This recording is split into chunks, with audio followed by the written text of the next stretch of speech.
વડોદરા જિલ્લા દિવ્યાંગ ખેલ મહાકુંભ 2નું SIG sports complex Waghodia road Vadodara ખાતે ભવ્ય શરૂઆત કરવામાં આવી છે। દિવ્યાંગ ખેલાડીઓ દ્વારા ખૂબ જ સુંદર માર્ચ પાસ ત્યાર પછી ટોર્ચ રનનું આયોજન કરવામાં આવ્યું। વડોદરાના આંતરરાષ્ટ્રીય ખેલાડી સોહમ રાજપૂત અને સ્પેશિયલ ઓલિમ્પિક ભારતની ટીમમાં પસંદગી પામેલ વડોદરાનો ફૂટબોલર કૃષ્ણા ગુપ્તા દ્વારા ટોર્ચ ચલાવવામાં આવી હતી। Athletic, basketball, cycling, cricket, volleyball, chess, badminton જેવી રમતોમાં આ ખેલાડીઓ પોતાનું કુનેહ બતાવવા જઈ રહ્યા છે। વિજેતા ખેલાડીઓ રોકડ રકમ ઉપરાંત રાજ્ય કક્ષાની સ્પર્ધામાં ભાગ લેવાની તક મળશે। સ્પર્ધાના ઉદ્ઘાટન તરીકે કાઉન્સિલર આશીષભાઈ જોશી ઉપસ્થિત રહ્યા હતા અને દિવ્યાંગ ખેલાડીઓને આશીર્વાદ આપ્યા હતા। આજે સ્પોર્ટ્સ ઓથોરિટી ઓફ ગુજરાત દ્વારા જિલ્લા કક્ષા સ્પેશિયલ ખેલ મહાકુંભ સ્પર્ધાનું શરૂઆત થઈ છે। સ્પેશિયલ ખેલ મહાકુંભમાં આજે 6 તારીખથી 11 તારીખ સુધી અલગ અલગ 4 કેટેગરીમાં બાળકો અલગ અલગ એ વય જૂથમાં ભાગ લેશે।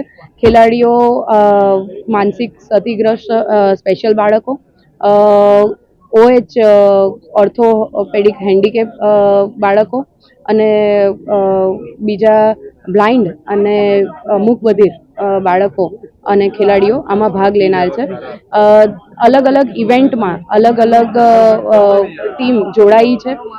અલગ અલગ સંસ્થાઓમાંથી આપણને સારો એવો પ્રોત્સાહન અને રિસ્પોન્સ મળ્યો છે।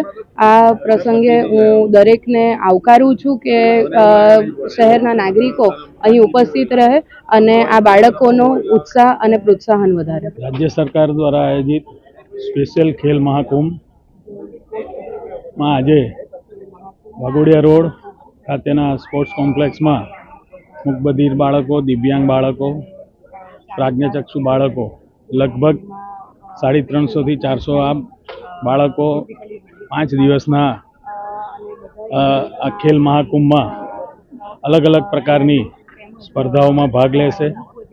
આમાં ઇન્ટરનેશનલ રમીને આવેલા પણ 2 ખેલાડીઓ છે। એટલે રાજ્ય સરકાર દ્વારા એક ખૂબ જ સરાહનીય કામગીરી અને દિવ્યાંગ બાળકોની આ સ્પર્ધામાં વાઘોડિયા રોડ સ્પોર્ટ્સ કોમ્પ્લેક્સમાં ખૂબ જ સરસ સુંદર આયોજન કરવામાં આવ્યું છે। તે બદલ હું સૌ બાળકોને અને તેઓના શિક્ષકોને અભિનંદન આપું છું।